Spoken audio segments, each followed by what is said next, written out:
നമസ്കാരം. VCV ന്യൂസിലേക്ക് സ്വാഗതം. ആദ്യം പ്രധാന വാർത്തകൾ.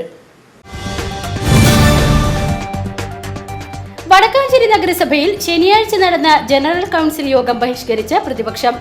കൗൺസിലർ PR അരവിന്ദാക്ഷൻ യോഗത്തിൽ പങ്കെടുത്തതിൽ പ്രതിഷേധിച്ചായിരുന്നു ഇറങ്ങിപ്പോക്ക്. അയോഗ്യനായ ഒരാളെ കൗൺസിലിൽ ഇരുത്തുന്നത് ഭരണഘടനാ വിരുദ്ധമാണെന്ന് പ്രതിപക്ഷ നേതാവ് K. അജിത് കുമാർ.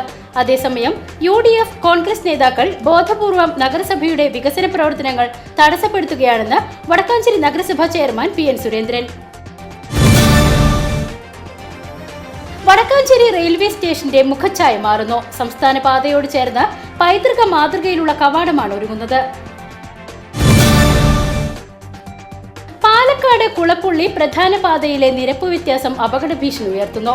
മനിശ്ശേരി തൃക്കങ്ങോട് ജംഗ്ഷന് സമീപത്തെ ഇറക്കത്തിൽ ടാർ ഒലിച്ചിറങ്ങി ചിലയിടങ്ങളിൽ അടിഞ്ഞുകൂടി കിടക്കുന്നതാണ് പ്രശ്നങ്ങൾക്ക് വഴിയൊരുക്കുന്നത്.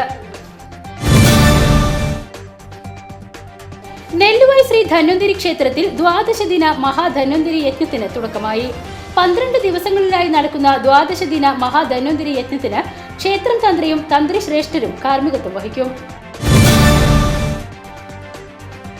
സാഹിത്യം ജീവിതത്തിന്റെ മാനുവലാണെന്നും മനുഷ്യജീവിതങ്ങൾ വേരുറച്ചു നിൽക്കുന്നത് സാഹചര്യത്തിലാണെന്നും പ്രശസ്ത ഹിന്ദി എഴുത്തുകാരി മധു കാങ്കരിയ 3ാമത് ദക്ഷിണേന്ത്യൻ ഹിന്ദി സാഹിത്യ സമ്മേളനം മുളകുന്നത്തുകാവ് കിലയിൽ ഉദ്ഘാടനം ചെയ്ത് സംസാരിക്കുകയായിരുന്നു അവർ.